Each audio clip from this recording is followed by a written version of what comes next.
Assalamualaikum, selamat datang di channel Hasan Alatas. Kali ini saya akan membahas tentang satanisme atau sekte gereja setan. Ada 7 fakta yang akan saya bahas di sini. Baiklah, kita mulai saja dari fakta yang pertama. Fakta yang pertama adalah setiap agama mempunyai ritual ibadah. Misal dalam Islam kita sholat, akan tetapi dalam satanisme ada ritual seks di mana setiap anggota bebas berhubungan seks satu sama lain, dan pemimpin satanisme atau tokoh-tokoh penting mereka bebas memilih wanita mana yang akan diajak berhubungan seks. Tentu hal ini sangat bertentangan dengan ajaran agama, dan bahaya HIV atau AIDS mengancam, karena walaupun free sex dilakukan dengan kondom atau pelindung, tetap saja virus HIV atau AIDS bisa menular, karena ukuran virus HIV atau AIDS lebih kecil daripada kondom. Maka saran saya, hindari saja free sex, hindari saja ritual-ritual seks dalam satanisme, karena bisa mengancam kehidupan.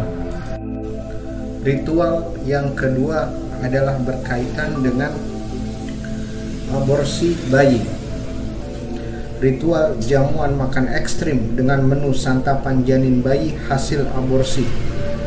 Bisa dibayangkan betapa menjijikannya ritual ini. Jadi mereka, para pengikut satanisme atau sekte gereja setan, mengadakan ritual jamuan makan di mana menunya adalah janin bayi yang sudah meninggal hasil aborsi. Jadi mayat bayi hasil aborsi itu dijadikan menu dalam jamuan makan mereka. Sungguh ini tidak manusiawi. Sedangkan aborsi sendiri dilarang dalam agama. Itu adalah fakta kedua, ritual yang berkaitan dengan aborsi bayi. Baik, kemudian fakta ketiga tentang satanisme adalah mereka merekrut dan mencari target anggota dari anak-anak muda yang labil, ya. Jadi anak-anak muda yang labil direkrut, dicari sebagai anggota, karena anak muda masih labil. Dan jika anggota bisa merekrut anak muda, anggota baru, maka setiap satu kepala akan diberi uang. Jadi kalau anggota satanisme bisa mengajak satu anak muda, maka dia akan diberi uang. Jika 2 anak muda, maka dia akan diberi uang 2 kali lipat, ya. Jadi ini ini tentu mudah dicari, apalagi ada ritual seks atau free sex dalam ritual satanisme. Jadi mudah dicari jika anak muda tersebut labil dan masih dikuasai oleh hawa nafsu, mudah direkrut, ya. Jadi ini sangat berbahaya, karena ajaran satanisme ini adalah ajaran yang sesat dan targetnya adalah anak-anak muda yang labil. Ya, itu sungguh membahayakan. Baik. Fakta keempat dari satanisme adalah mereka mendapatkan dana dari hasil industri film porno dan obat-obatan terlarang. Nah, fakta keempat ini diungkapkan oleh seorang yang pernah mengikut gereja setan atau satanisme, yakni Mongol, seorang artis stand up komedian, kemudian membeberkan kepada Deddy Corbuzier dalam podcastnya bahwasanya satanisme atau gereja setan mendapatkan dana atau uang dari hasil industri film porno dan obat-obatan terlarang. Jadi mereka mendapatkan uang yang banyak, karena industri film porno itu ya menghasilkan uang banyak. Itu adalah fakta keempat dari satanisme.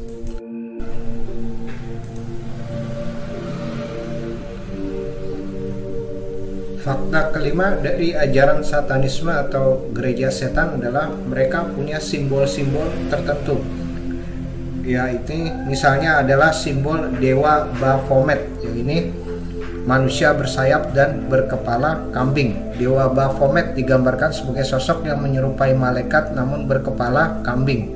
Keberadaan Baphomet dinilai muncul sejak zaman Romawi kuno sebagai perwujudan dewa pagan yang jahat. Jelmaan manusia dan kambing dipercaya merupakan sosok imajinasi dewa pagan yang sempat dipopulerkan kembali pada abad ke-19 sebagai simbol satanisme dan okultisme. Kemudian ada juga simbol mata satu. Simbol ini begitu kuat disangkut pautkan dengan kelompok Illuminati yang ada di dunia. Sejumlah pihak yang percaya pada konspirasi menilai simbol mata satu merupakan perlambangan dari raja iblis Lucifer. Kemudian ada juga simbol salib terbalik ya. Salib terbalik ini dipakai oleh kelompok satanis ya.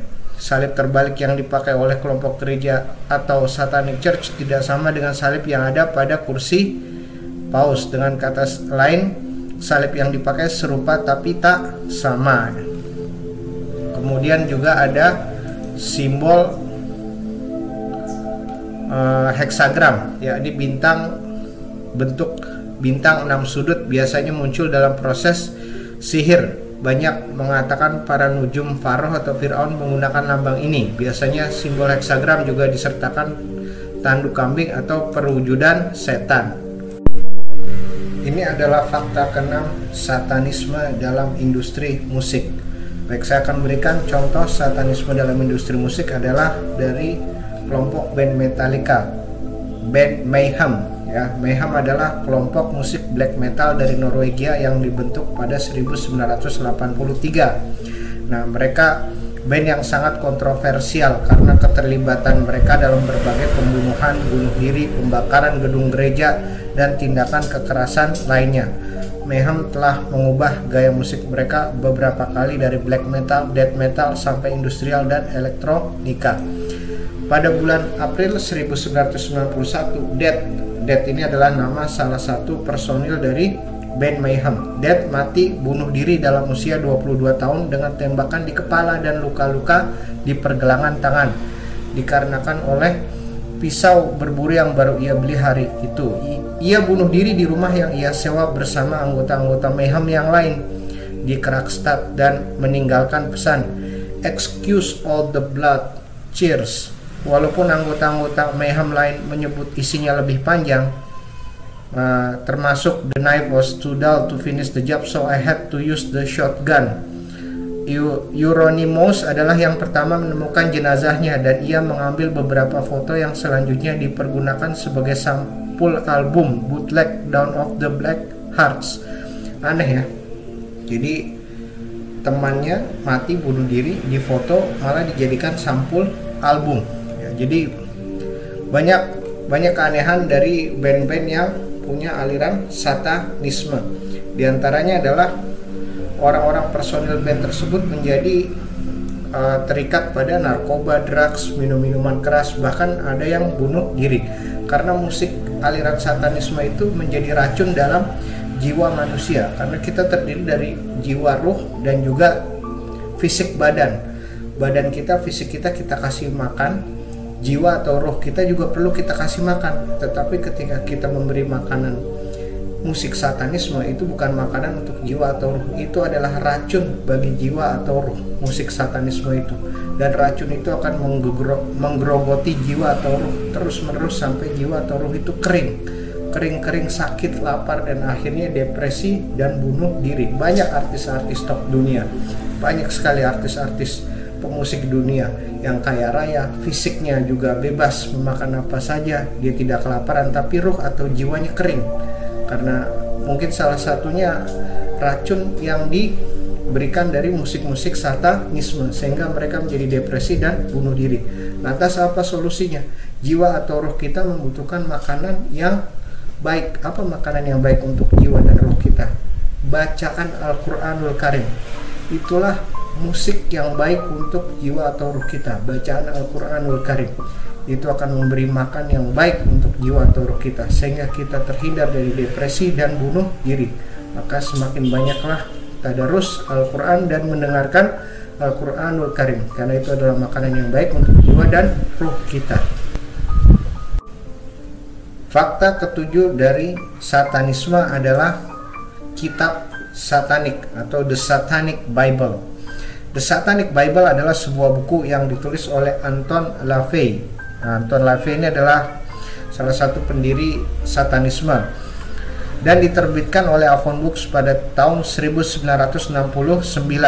Berisi kumpulan esai, pengamatan, dan ritual dan menguraikan ideologi setan dari LaVey.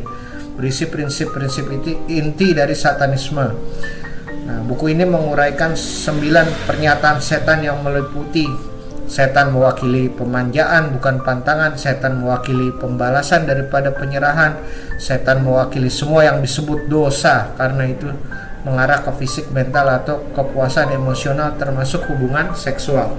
Jadi berbahaya ya, karena setan mewakili yang disebut dosa. Dosa itu apa? Ada pembunuhan, ada pemerkosaan, ada hubungan seks di luar nikah. Nah, semoga kita semua terhindar dari satanisme dan lebih baik membaca Al-Quranul Karim. Terima kasih telah menyaksikan. Mohon maaf. Assalamualaikum warahmatullahi wabarakatuh.